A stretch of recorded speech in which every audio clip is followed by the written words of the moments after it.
I used to live in a red box machine at a Kroger on Fulton Industrial Boulevard, which is on the east side of Atlanta, or west side, sorry, west side.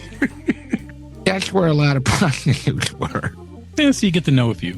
Yeah, you get to know them. They're normal people like you and me. They just hang out at your travel lodge all day and occasionally get picked up by the police. What do they usually get at the red box? Oh, they got all sorts of movies, like Not Pretty Woman, Colors.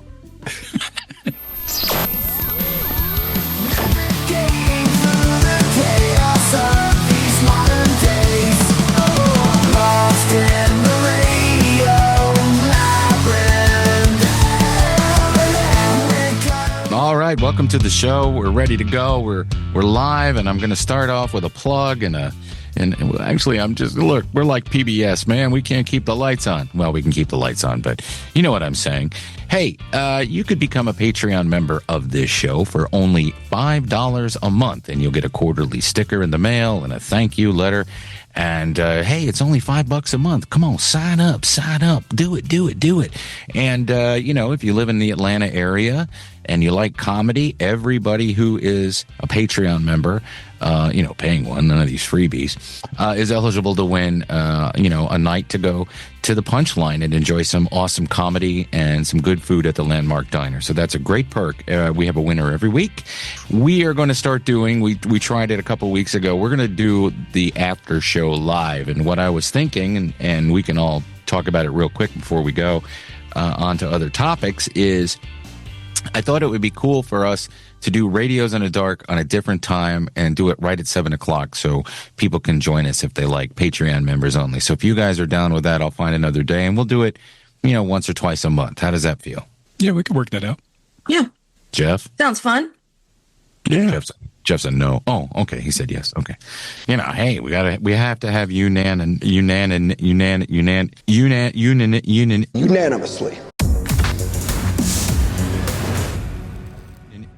I just want to say that the last year we have reached heights that you would not ever believe.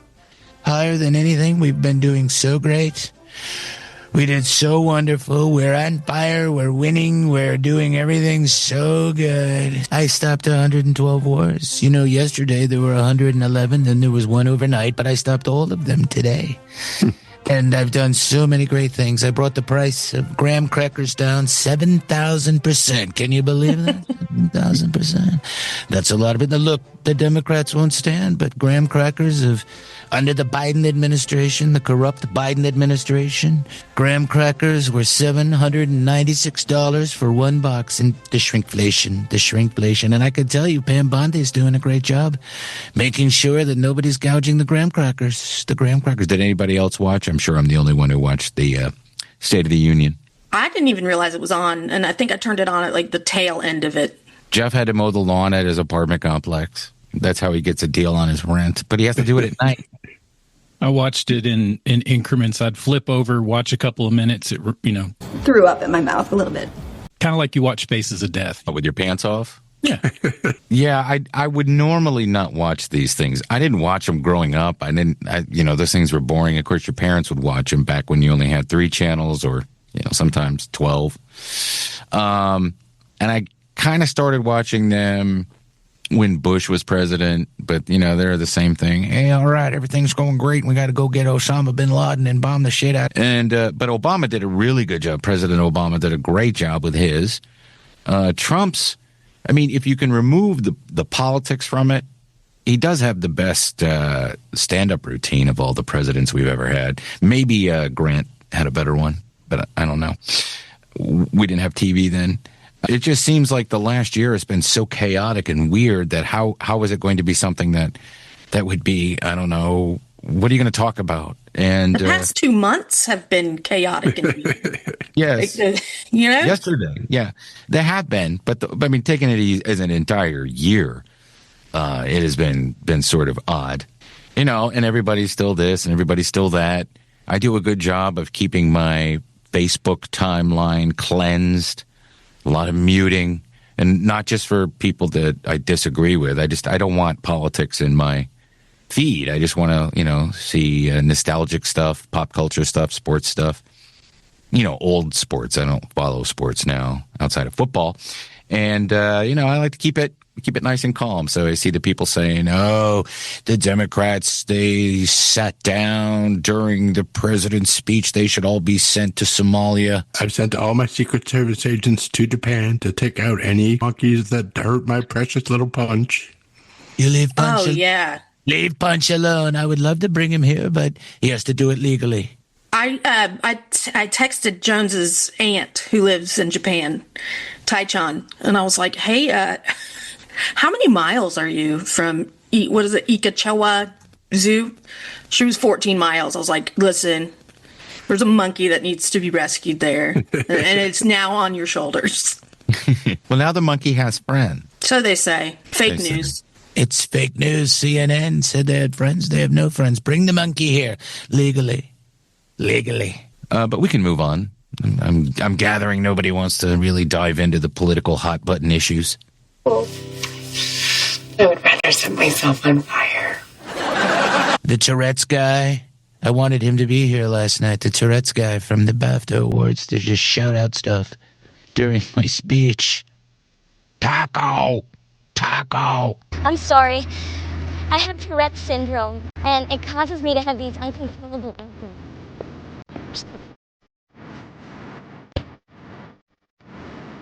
Fart! Dildo! Big titties! Shit! A strange event. What, the BAFTA Awards? Yeah. Yeah, that was. Besides the fact that they didn't use the 7-second delay for that specifically, but they used it for like all the Free Palestine stuff. It's not a 7-second delay. They recorded it 2 hours before it aired. Okay, so even more so. They had more time. 2 hours. Yeah.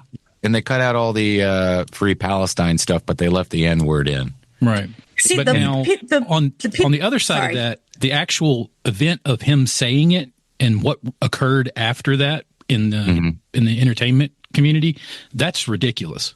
Free Palestine, like those people can control what they're saying. This guy has a disability, and I'm gonna say both things can be true at the same time. So I'm not understanding like the back and forth and the hatred, because we can feel and understand how highly offended Michael B. Jordan and what was his name?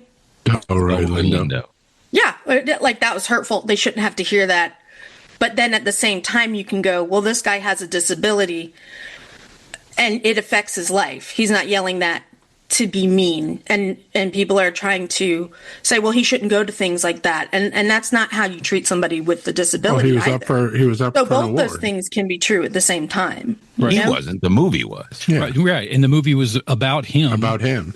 Yeah. And all of those people that commented back, he meant that, needs to watch that movie. Mm-hmm. Needs to understand. Yeah, when you have that corp, whatever it's called, corpophonia or whatever, you can't control weight. No. It's some kind of, it's an aspect of Tourette syndrome. Yeah. You can't control what you say.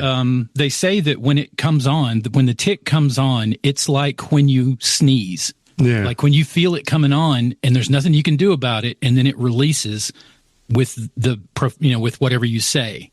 And whatever you say is what you're telling yourself, oh my God, I know what I'm capable of. Don't say this. Don't say this. And that's then exactly think about what comes how out of your he mouth. feels afterwards. Yeah. Do you know what I mean? I mean, I'm sure it's soul crushing. Yeah, I don't think he was happy with what he did. No, he left, and that was a night he was also supposed to be celebrated and awarded. And people with disabilities and the entertainment industry get iced out of stuff all the time. Yeah. And the fact that people are just like, oh, well, he shouldn't be at a place like that. It's kind of like, would you say that to somebody with cerebral palsy? Yeah. You know? It's like you wouldn't. It's picking and choosing.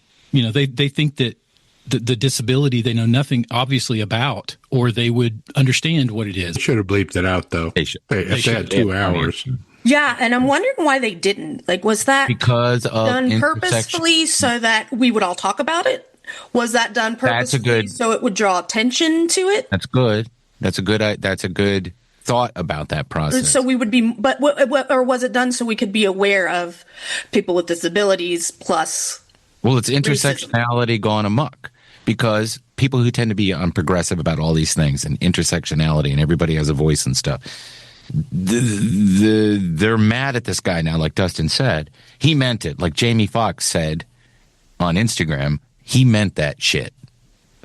And like Jeff was saying, you can't control, and when you have that aspect of Tourette syndrome, you say the worst possible thing.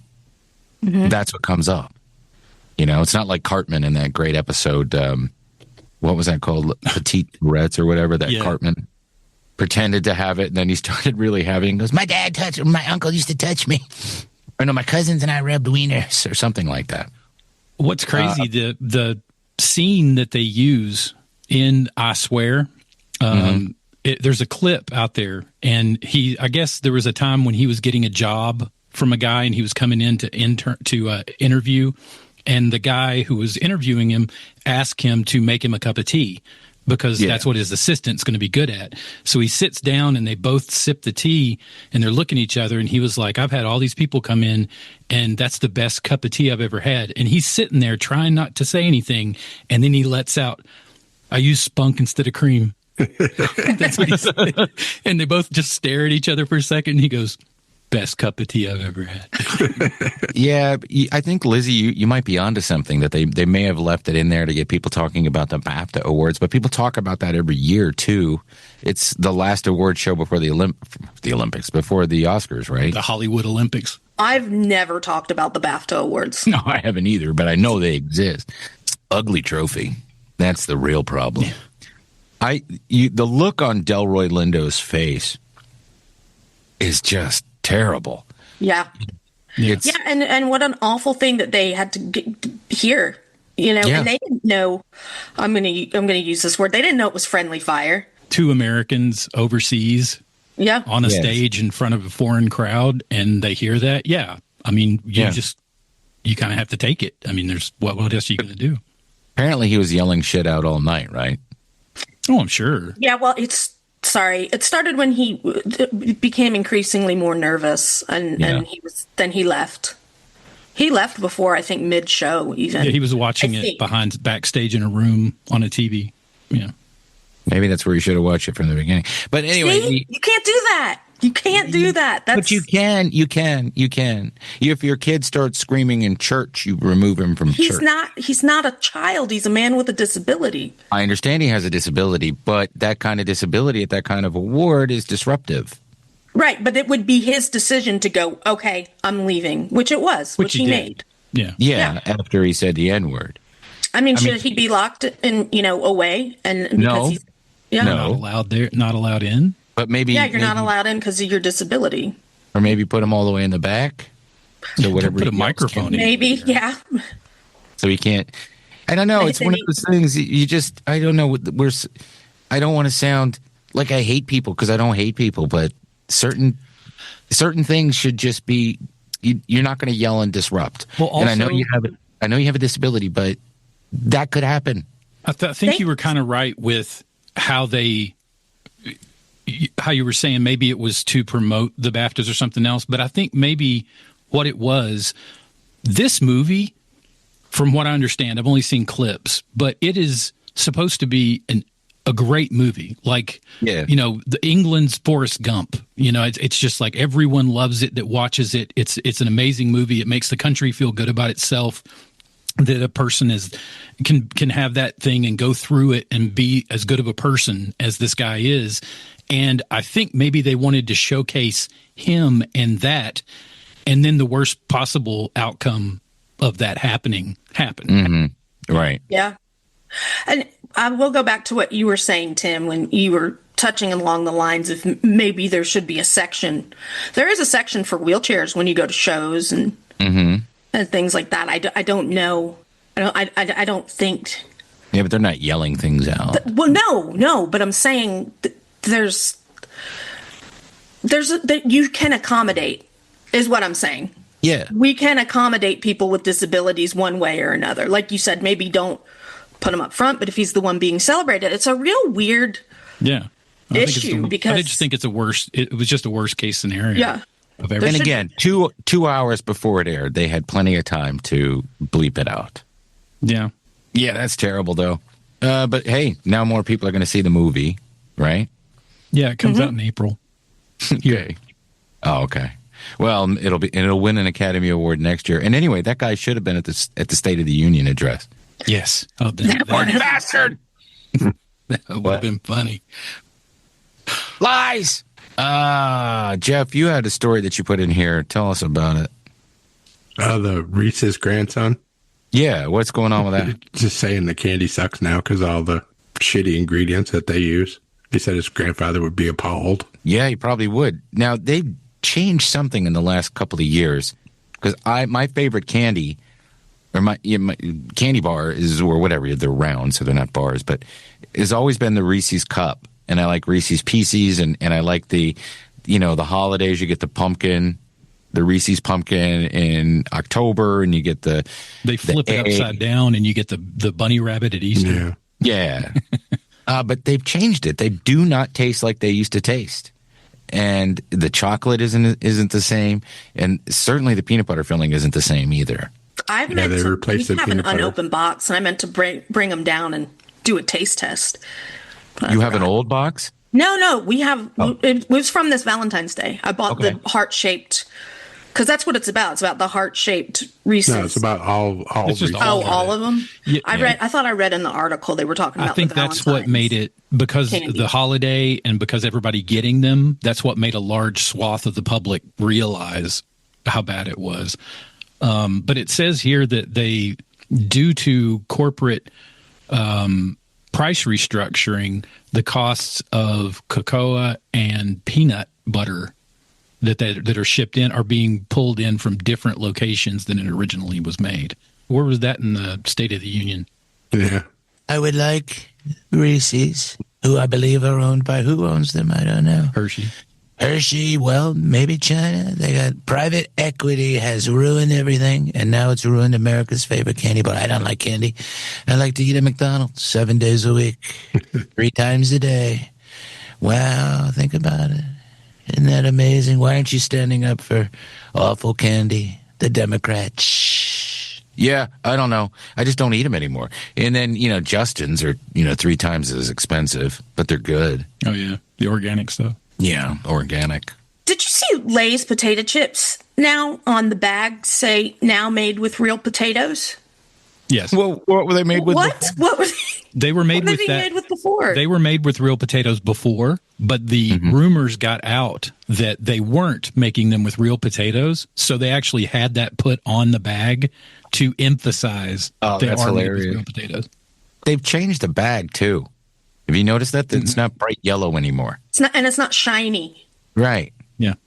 Well, I told them to get rid of the shiny ink and go back to just using paper. I bought some. They weren't the ones Jeff mentioned. You had put them in staff picks a couple of weeks ago. So potato chips that are cooked in beef tallow. Oh yeah, the Tony's or whatever. And where do you get those? You can get them at Kroger. No, they have them at Publix. Publix, okay. Well, I was at Sprouts, and there was one that was kettle chips. I hate kettle chips. There's no reason for them to exist. They'll rip your mouth up like Captain Crunch. Agreed. And but they had one that said kettle style. So I brought them home, and I forgot that chips used to be like this. They're not all super crispy. Some of them are a little moist, but they taste so good cooked. Or sometimes have a little. They used to have sometimes some of them had a little green on them. Remember? Yeah. Yep. With a little bubble of grease. The little grease bubble. Mm-hmm. Yeah. Which is what you get in Middlesworth chips up in Pennsylvania, which I need to get up there and get some because I'm jonesing.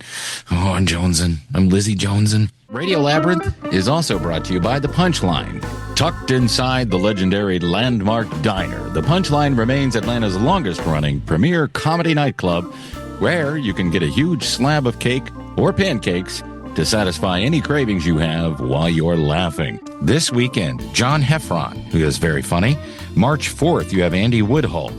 And March 5th through 7th, comedian Matt Bronner, who we went and saw last time he was in town. Hopefully we can all go and see him again because he's a very funny guy. March 8th, Mike Vecchione. March 14th, Abelardo. And March 19th, Zach Mama. Congratulations to our winners from a couple of weeks ago, Tom and Terry Kennedy, who are Patreon members, and they are going to Mike Vecchione's show on March 8th. And you could win, too, if you're a Patreon member. All you got to do is be a Patreon member. See? That's simple. I'm not going to post anything. You don't have to post your favorite comic. All you got to do is be a Patreon member, and you could win. So good luck. Go to punchline.com and check out all the shows. So this story freaked me out. Bonnie Blue is that disgusting OnlyFans influencer who does those gigantic with like 1,000 dudes or something like that. And her last one, she had unprotected sex with roughly 400 men in a single day. And she had a pregnancy test and later shared what appeared to be an ultrasound picture or footage. We don't know if this is true or if it's a stunt, because she had said earlier that she can't get pregnant. But that's some Freddy Krueger stuff going on. So she's going to have the bastard son of 400 maniacs.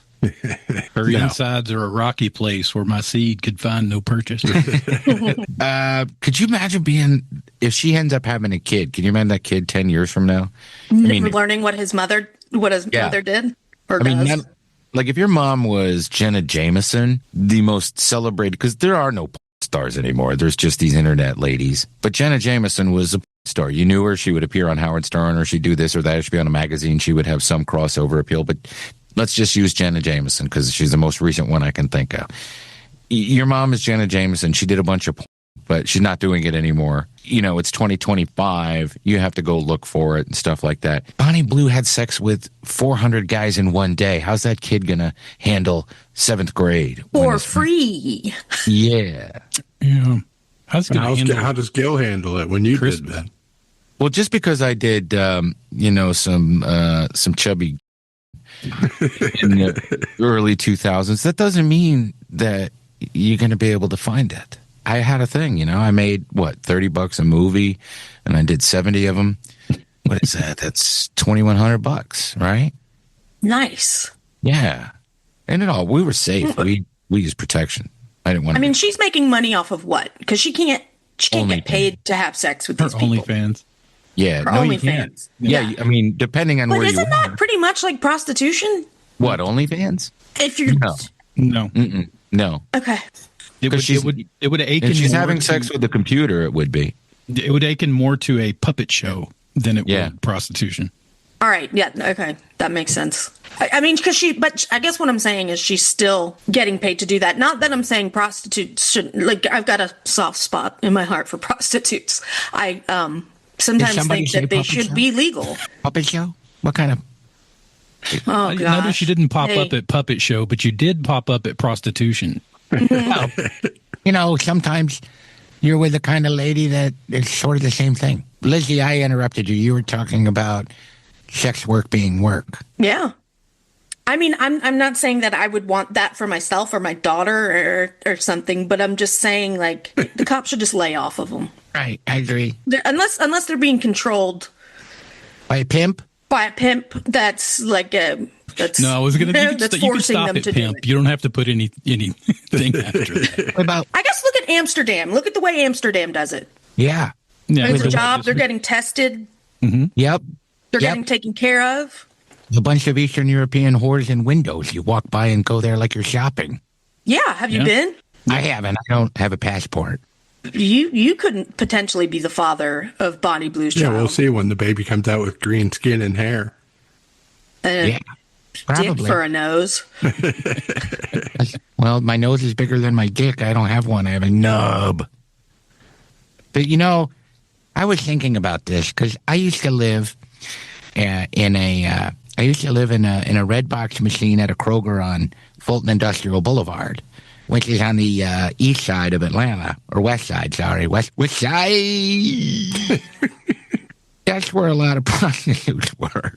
Yeah, so you get to know a few. Yeah, you get to know them. They're normal people like you and me. They just hang out at your travel lodge all day and occasionally get picked up by the police. What do they usually get at the Red Box? Oh, they got all sorts of movies, like Not Pretty Woman, Colors.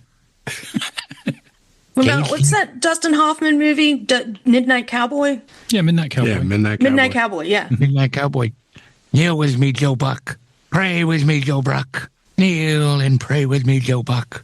But that was about prostitution, wasn't it? If I can remember. Yeah. Yeah, it was. He was a hustler. He was a hustler, and the psychedelic sex scenes will give no man a boner. It's no cruising, but it was close. Cruising. Oh, I love Cruising. You ever see that movie, Cruising? Lots of sex in it. What's your favorite prostitution movie?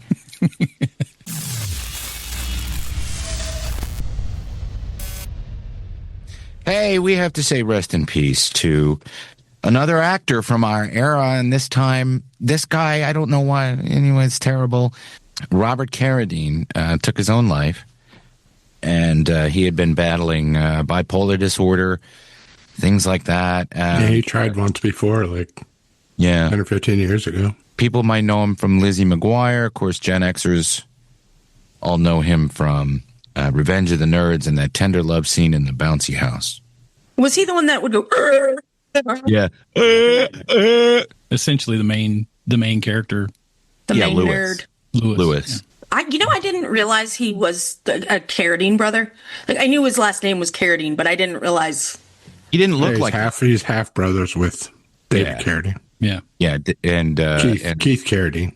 Yeah, and what about Dave? Keith and David are brothers, right? And he's a half brother. Yeah, he's the younger half brother. They were all in Long Riders together. Yeah. And poor, which was the Carradine that accidentally unalived himself? I thought it was David Carradine. Yeah, it was David Carradine. He was he was doing that. He didn't have any. Let's just say he ran out of lemons. He did it in excess. You got to have the lemon in your mouth to wake yourself up. Man, I wish I had never done that. Anyway, we're digressing and being disgusting. Revenge of the Nerds is one of the funniest movies of the 80s. It doesn't hold up, though, because of some of the tropes that are in it, especially the if I wear a mask and pretend to be another guy and sleep with his girlfriend, she'll fall in love with me once she finds out that I'm a nerd. Yeah. Or loading up a sorority house with cameras so you can watch. Yeah, you probably can't do that these days and get away with it, even though they did get hair pie. Wow. We've got Bush. Hair pie. Hair pie? Thank you. Hair pie. Thank you. Hair pie. Hair pie. Maybe we could have Robster Cross. Maybe we can have Robster Cross. The fuck a Robster Cross? Have any of you guys got dates besides Gilbert? I do. Yeah, but that's with a guy. What about you, Booger? I've been out combing the high schools all day. Great lines. So quotable. I was on a date with a guy once, and he was talking about his mom's tomato pie. I was like, I'd love to try her hair pie. Yeah. Did you say that? I did. What did he do? He looked really disappointed, like annoyed with me. I thought it was funny. I would have run out and gotten you a wedding ring that night. Yeah, I don't know what Lizzie McGuire is other than Hillary Duff was in it, but yeah, terrible. So we'll end on that note and wish the best for him and his family. Corey Feldman. You guys know who Corey Feldman is, right? He was on this show back in 2013, and I remember this. Feldman made headlines when he claimed that Hollywood had a lot of predatory behavior and PDFs. That's the new word you can use to not get strikes. Right. They just say PDFs, and you know what that means, which I think is infantile, but that's the way you got to do things. He said things like he was Charlie Sheen was involved in certain stuff, and that he and Corey Haim were, molested and stuff like that. But now it's starting to come back out, and people are starting to lighten up on him and go, "Hey, maybe he was onto something." I think it's wild that nobody listened to him in the first place. Have you ever talked to Corey Feldman? Yeah. No, I haven't. I was not on the show. You would understand why everyone takes everything he says with a boatload of shit. Yes. Because the man is not all probably there. Because he was getting molested by Hollywood. I think that has something to do with it, but I also think that the kid, and that's what I'll always think of him as, because that's what he acts like as a 12-year-old kid. Mm-hmm. That's where he's permanently locked in his maturity. I mean, he was a dick. He was a dick to Steph. Remember, right out of the gate. Oh yeah. What did he say? Well, she started asking about the Goonies and whether they're going to be a remake. And he goes, well, I've done a lot since then. And I think we all kind of said, yeah, but we're not talking about that. We're talking about, you being a person in pop culture. I mean, he doesn't care about his legacy. But he lightened up. Remember, he did lighten up with us. After a while, I think he feels people out. But I mean, he goes into interviews, with daggers. Defenses up. Yeah. And that's understandable considering how he's treated in interviews. Howard was very disrespectful to him too. It's one of the, Howard. I always loved Howard, so he could do no wrong, especially when he had Corey on. But that was one of the ones I got cringy about because they just treated him like a joke. Like the live show when he had him perform. Yeah, and they had all the weird sex stuff going on around all that. Yeah. Listen, my takeaway from Corey Feldman is that after he was rude to Steph and after he kind of felt us out and he realized what was going on and he was cool with us and he talked about the reason that people care about him. And then he called right back and did another interview with me for a radio show. I found him to be likable in that way. I mean, just in that way. So I guess like Dustin was saying, he'll always look at him as a kid because of his films, because of his legacy. And maybe I do that too, and I become very maternal. And I'm like, will you leave him alone? Yeah, but it's also like feeling like maternal. There's a reason he's like that. He's traumatized. Well, feeling maternal is one thing, but then having to turn around and that kid slaps you in the face right in front of you, it kind of stinks you on the whole thing. Well, at least I didn't yell the N-word at the Bafta Awards. Let's talk about the final episode of the very brief season of A Night of the Seven Kingdoms. The episode was titled The Morrow, and we found Dunk, who had survived the, what was that called? The Battle of the Seven something? Trial by Seven. Trial by Seven. Yeah.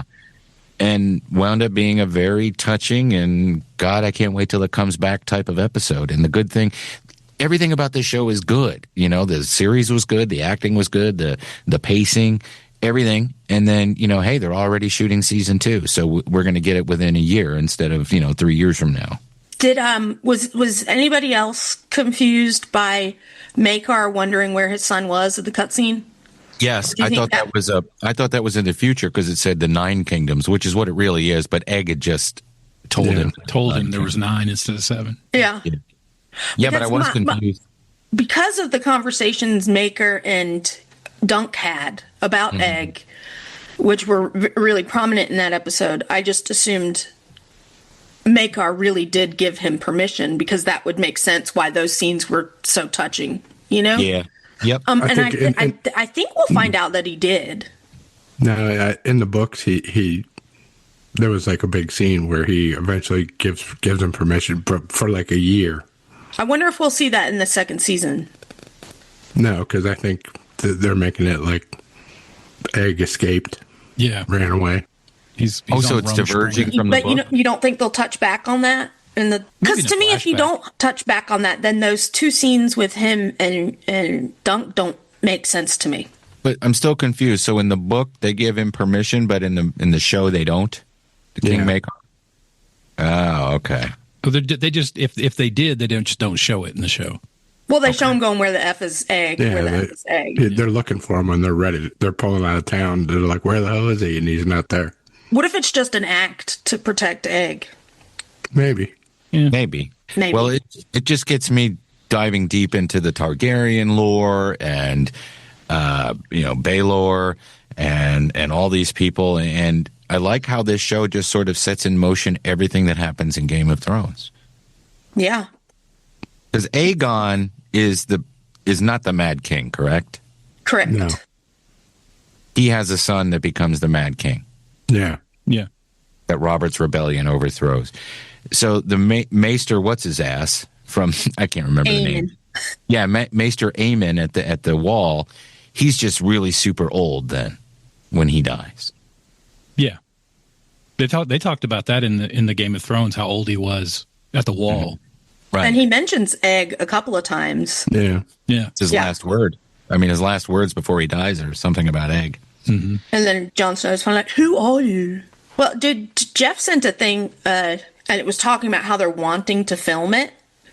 And they want to do like 3 or 5 seasons when Dunk's young, wait 10 years, do another What? 2 seasons and then wait another 10 years so it would actually span their lives. Come on, just do the fucking series. Oh, my thing is like maybe I'll live longer if that happens. it'll give me something to live for, you know?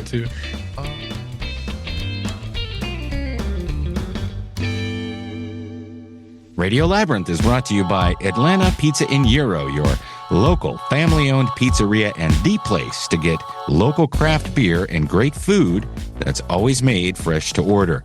They're open Monday through Friday from 11 to 9, Saturdays from 12 to 9, and they are closed on Sundays. Now, I've been trying to explain to my son why Chick-fil-A is closed on Sundays, but he's not getting it. Why would they want to stay with their families? The food truck is once again on winter break, but probably in early March, it'll come out of break. Give us a call if you have a corporate or private event that you're interested in possibly booking. As always, we thank you for your continued support and for listening to the absolute best podcast around, Radio Labyrinth. We're also brought to you by LDI Repro Printing. Do you have a commercial or residential construction printing need? Sure, we all do. Well, what are you waiting for? Contact LDI Repro Printing of Athens. They've been in Athens, Georgia since 2005, which, if you're like me and good at math, is 20 years. With fast turnaround and affordable prices. Call 706-316-9366, or you can email them at athens@ldiline.com. Views. Or Snooze.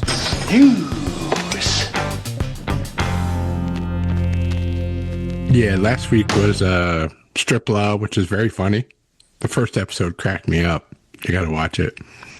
The commercial they have for that's like one of the TV law commercials. Oh, really? Like, oh no, we hired such and such. You got to watch that. It's hilarious. And Shoresy, which I watched all of in like 2 hours. I'm savoring them. I watched the first 2. What's it on? What shore's he on? Hulu. Yeah. Do you have to watch the other shows to know what's going on? No, not at all. What are the other shows? Letterkenny. Oh, okay. We talked about that last week, I think. Yeah. And then Reggie Dinkins, which I taped, I haven't watched yet. This week, the Scrubs reboot comes back. Okay. Yeah. I'll be interested to see what they did with it. They're showing 2 episodes. Survivor season 50. Can jump back in, anybody? God. Season 50. I haven't watched it since season 2, so no. We watch it, but years. it's like always on, like we watch it when it's like we want to watch something, but we still want to be able to communicate and not have to focus on what actually is going on. So we do watch Survivor. We do that with Naked and Afraid too. Yeah. And The Great House comes out on the 28th. This is produced by Morgan Freeman and Kevin Costner. And it's about women who helped turn the tide of the war in favor of the Union during the Civil War. Mary Louise Parker's in it. Ben Underground Green, Railroad and stuff like Rob Morrow, Keith Ben David. Green. Yeah. Looks really good. Chicken George himself. Is it factual? Yeah, I think it's probably It's with as Kevin Costner factual being as involved. things can be. Kick-ass soundtrack, too. Yeah. Larkin Poe. Shania Oh, Twain, Bella Willie loves Nelson. Larkin Poe. Killer Willie Mike. Nelson. Killer Mike and Willie Nelson on the same time. Yeah. Let's do our staff picks now. Mine, Jeff, I guess, picked it as a staff pick in June. No, I just talked about it when it was on back in June. Well- Frank Sancho Padre was on it. Yeah. Actually, it was We right talked around, about it was like a month or so after we had him on. Yeah. Yeah. Give me a break. My husband was killed. And I don't remember anything, but I heard about it, of course, on the most recent episodes of Fun for All Ages with Frank Santopadre, those guys from Mad Magazine. So I went and watched it. It's so good. I enjoyed it. Yeah, nobody listens to me. I would have listened to you if I remembered. I make Poor little Jeff. notes every day. And I make little notes of the things. Shut up. Don't cry. Y'all better start taking Jeff seriously. My staff pick I is, take you seriously, Jeff. Sorry, Dustin. I take you seriously, Jeff. And I watched it in June, but 10 minutes ago. let's see, mine is Kill Bill, The Whole Bloody Affair. It came out on 4K. It's 4 hours and 20 minutes. Is it good, though? It's the way it's supposed to be watched. Yeah. Yes. No, it is I'm good. so excited. Yeah, I have watched 1 and 2 back to back, but never like this. And Right, they and- fixed some stuff too, though. Yeah, there's a scene, an anime. The anime scene that's in it is extended, and there's a whole new one that was added in that kind of bridges the gap. Plus, the whole restaurant scene that went black and white is in color. Yeah. Mm-hmm. But you get to see all the stuff the MPAA wouldn't let him do. And there is an intermission, Okay. which is kind of cool. Well, I'll take an intermission anyway. Where's it streaming? Not streaming yet. It's only VOD right now on Apple. Mine's all 6 seasons of SCTV are coming to Prime Canada. Not going to be in the U.S., but if you can, if you can somehow convince your computer that you're in Canada, you'll be able to watch them. But why? Why not everywhere? Because Canadians love SCTV. So do Americans. Yeah, it'll probably come here eventually. They'll rotate it around. They're mad we won the gold. Yeah. I'll watch that. Yeah. They're on YouTube. I used to watch that show when I was like a little kid. What I have written down is I'm lost, lonely, and in the dark now that A Night of the Seven Kingdoms is over. Yeah. I have nothing. You're hurt. Except for watching videos of Punch the monkey dragging around his mama monkey and being in tears over it. So it's been dark. Guys, are you reading the online comments? Gotta read some of these comments. I'm loving your guys' comments. You're reading your own comments? Yeah, they're really good. I worked hard on them. The secret is don't read the comment cards. All right, let's read your comments from YouTube. You can leave comments on YouTube underneath this video right here. Why not? Engage with other people. Have fun. We like comments. Alan says, Dustin, I found the Joe Rogan interview with Roger Avery to be interesting. I listened to most of it and have a bit to go. It took a real weird turn there. Suspect you've already listened to it. But there was another JRE interview of Avery and Quentin Tarantino. I watched that one. Pretty cool to hear them talking about their pre-director days working together in the rental store video archives. Yeah. And it's also extremely maddening for an editor because Roger Avery, those interviews are probably a year apart. And he wore the exact same shirt both times. That's awesome. Fuchsy says Noonman was also in Easy Money. What was his name? Tom, right? Yeah. Tom Noonan. Yeah. Was also in Easy Money, and I remember that. He was the friend of Rodney that wanted to invite the stripper to meet his mom. I had coffee with Fuchsy the other morning. Oh, yeah? He's a fun guy to hang out with. Yeah, and we went over to the comic book store, and Tucker and I bought Gil 2 comics for they were on sale for like $0.25.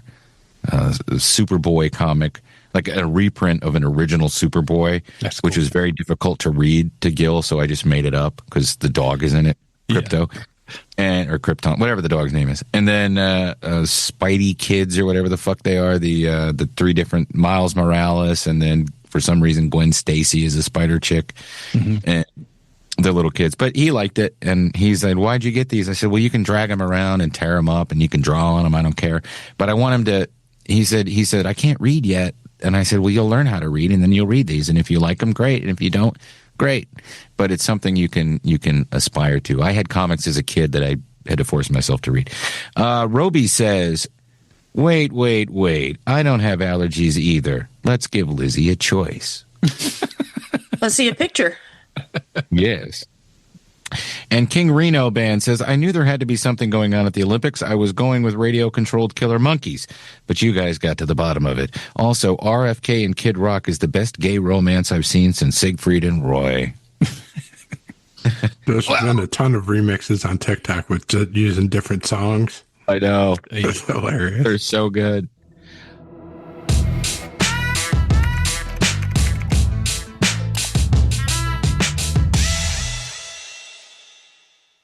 Hey, before we go, I want to remind you that you can become a Radio Labyrinth Patreon member. How about that?